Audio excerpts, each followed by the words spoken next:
A couple of months ago, a man came to me seeking some coaching advice on the topic of his relationship.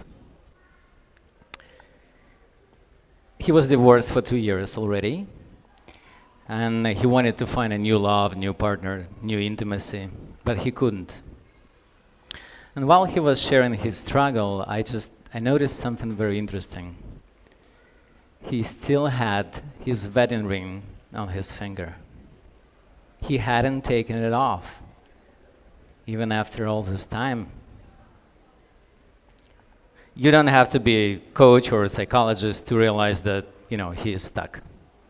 He's stuck in his old relationship, in his old identity, unable to move forward. And the truth is, we all get stuck. We get stuck in the relationships that no longer serve us. We get stuck in careers. We get stuck in ideas about ourselves or what is good for us. And in my background as an entrepreneur and in my coaching practice later, I came to realize that getting unstuck is one of the most important skills to, have fun in life and enjoy it and thrive. As a founder, one of the hardest decisions one can take is the one related to letting go of key employees that are no longer a fit for a company. And this idea, it feels terrifying because you don't have a new person yet who's going to fulfill this person's role. This person has a lot of knowledge, responsibilities, and blah, blah, blah. But deep inside, it's not working anymore. It's just like, it doesn't match with the company, with the culture, with the team. And you don't know how to move forward. And you delay, and you delay, and you delay, and you delay, and you postpone. And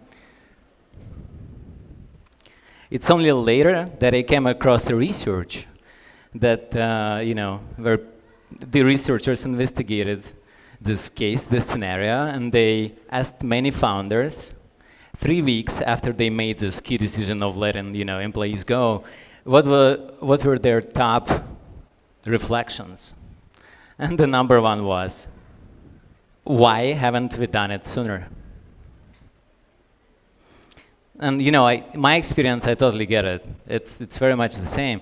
And it's not only about letting go of key employees. It's like, how long do we keep ourselves stuck in the relationship, or we are not letting go of some people from our lives, or we are not letting ourselves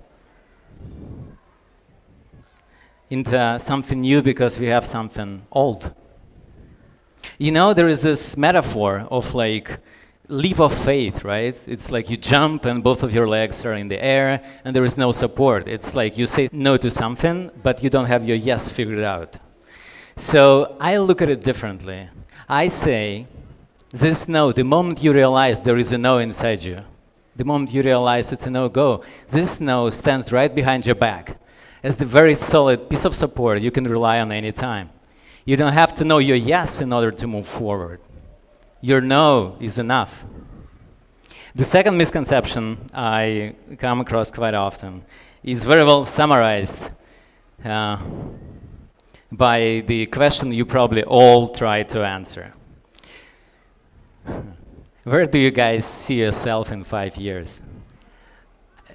Personally, I hate this question because not a single time in my life I was able to get it right.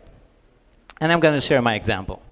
So 2009, I'm a typical IT manager in a huge corporation based in Moscow. 2011, I'm failing my first startup and my first marriage in Silicon Valley. 2017, my clients include Uber, Adidas, the New York Times, and I get invited for breakfast with Mark Zuckerberg as a valuable partner. 2019, I'm in the midst of my personal crisis, deep emotional breakdown, dancing, in golden tides, in Ubud, in Bali, at ecstatic dance, trying to figure out what's going on in life. 2021, I'm studying shamanism and building my coaching practice. 2024, I'm back to entrepreneurship, integrating all of the experiences I've had in the past. And the point here is, If you'd ask me at any point of my life, and you ask me, okay, Dima, what's your best guess about how your life's gonna look like in next 3, 4, 5 years? I would always get it wrong. And I would never imagine that I would turn from IT manager into a startup person, and then from startup person to a shaman, and then from shaman back to entrepreneur. I start to laugh when I share it with you. But the point is, this is where a lot of people get stuck. And in my personal experience, on my path, the most painful transition moments were those where I didn't want to let my old identity go, and I tried to resist the transition. And sometimes, we get stuck in these ideas of who we are in the future, or what society wants us to be in the future.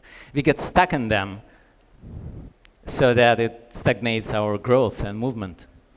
Another example from a client of mine, a woman in her mid-30s, very successful, good work and life balance. She comes to me with something that looks like a, simple career question.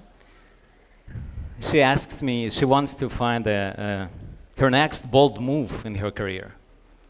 And she's thinking maybe, it's a new role, maybe it's a new company, or even a new industry. So as we speak, I notice that, there's a subtle shift in her body, in her posture when she speaks about the moment she comes back home. And then, I keep asking her questions, and then her voice softens when she speaks about her husband. So I asked her to go deeper and explore the sensation in the body, and all of a sudden she breaks in tears. Because she looks at me and she says, I am afraid to admit it, but I have just realized that it's not the next bold career move that I'm looking for. I want to have kids. And that was very powerful for her, because her idea of herself just got dissolved in that moment. It just blew up. And then whole new dimension opened up, something that's just been suppressing for so long, the desire to start family. It's beautiful. And I just can't help but think quite often we have this idea of ourselves, and we think we need to push hard, and we push hard, and then we push harder, but then it's like pushing on a door that opens by pulling on it. The next misconception I hear a lot, and I'm gonna just quote what is that I hear from people tell me. Many people say, I need to find my superpower to be successful. And it's only when I find it, then things start to fall in line for me. And I wish I had a simple answer for you. Over there, there's a corner, there's a spider. Just go there, it bites you. Next morning, you wake up like superhero. But it doesn't work this way, right? The superpower is not something you find. The superpower is something that emerges from within, from the experience that you have. It's like what's before superpower? It's competence.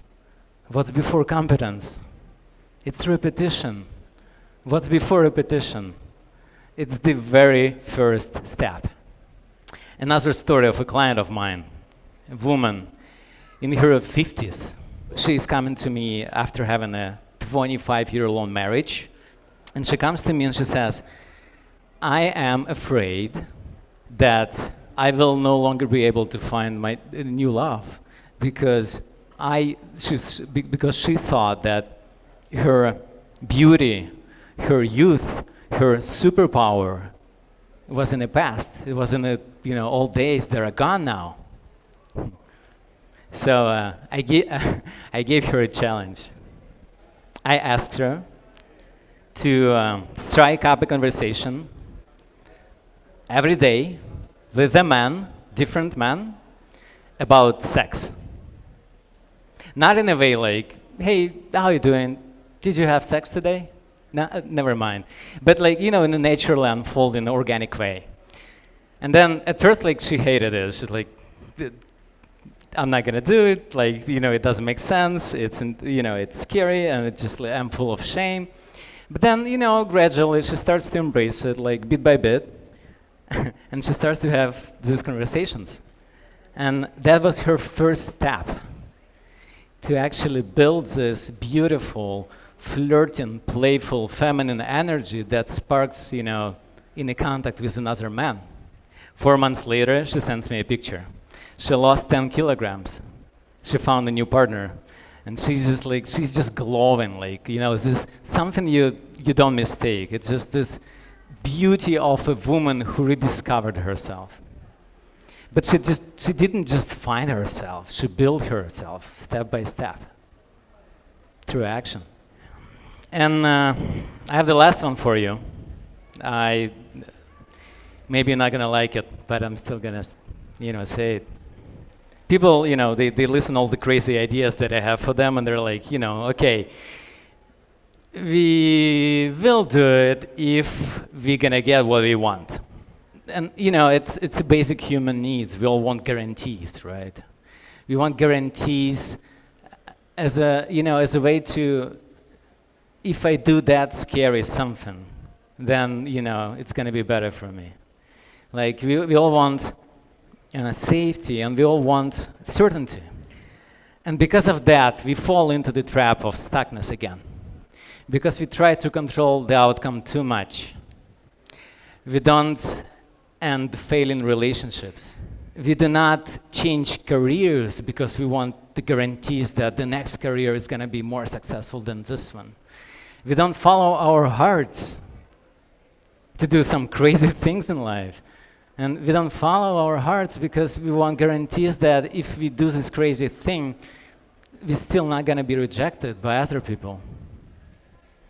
But the truth is, there are no guarantees. And there will never be. Because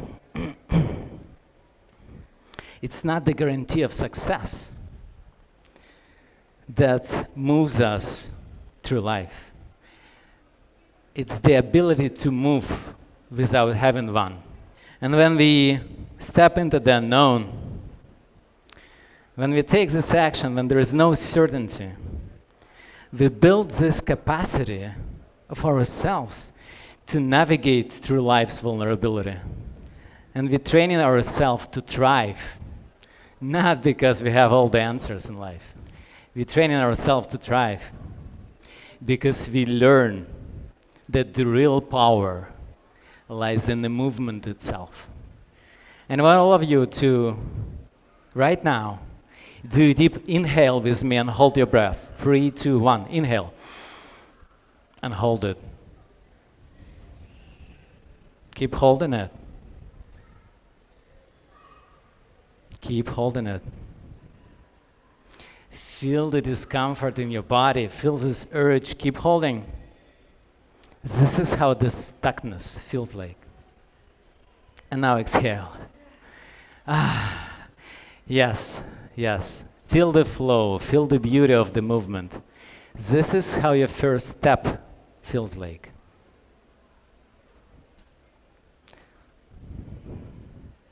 So what's your first step? Thank you.